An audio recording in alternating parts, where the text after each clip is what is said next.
No. We do have another email question, though, that is Yes, sir. that we've got here. Let's go ahead and go to that one real Sure. quick while we wait on calls.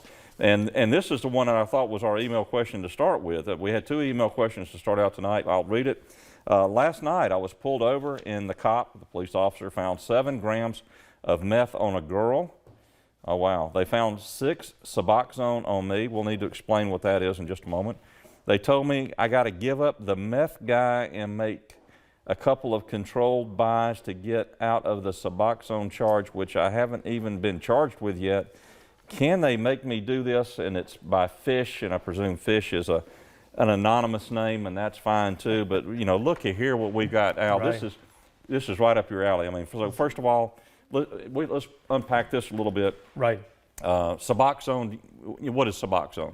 I'm going to go ahead and presume it's naturally a controlled substance, and those are all felonies in Florida. I'm going to fill you out on it. Yes, All right. yes, So so Suboxone is usually something that people who have an opioid addiction, that they are prescribed. Now it can be, you know, as a street drug, it can be a prescription drug, and Right. by the reading of this, it kind of sounds like Fish didn't get it by a prescription.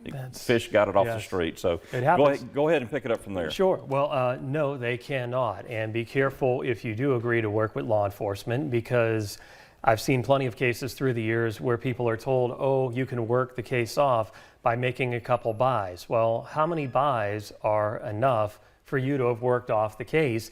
And at the end of the day, it's not law enforcement who has the final say. It's our state attorney's office that has the final say.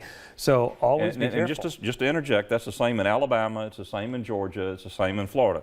Right. The law enforcement helps, but it's the state attorney's offices who make the final call on these kinds of situations. Absolutely, absolutely. So I would definitely be very, very cautious about making that decision, because sometimes it has backfired. If you're going to do that, though, you have to stay clean. I've seen people who did start working in good faith, and then they get caught in criminal activity. Now they have the worst of everything, because they're going to be charged, and they also ruined all those controlled buys, because law enforcement's not going to use them as a snitch to testify if they just got arrested for another criminal act. All right, so let me ask you this. Does Sure. Fish need to lawyer up? I would, if I were him. And Absolutely. so lawyering up, though, still means that you can work out a controlled buy agreement, Sure. or a non-prosecution agreement, Right, or absolutely. some type of an immunity agreement, something like Absolutely, that. Okay. absolutely. And the nice thing about asking for an attorney is at that point in time, they can no longer continue questioning you until that lawyer is present. Now, that's going to be a little in-depth for an evening show like this,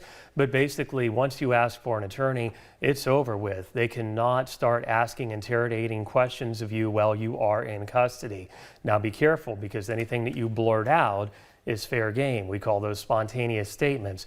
But if you ask for an attorney, the attorney has plenty of time to negotiate with the state attorney's office, and if necessary with law enforcement, to try to find out what is really going on here, and what assurances do you have that if you do this, your case really will result in the way in which law enforcement is telling you it will.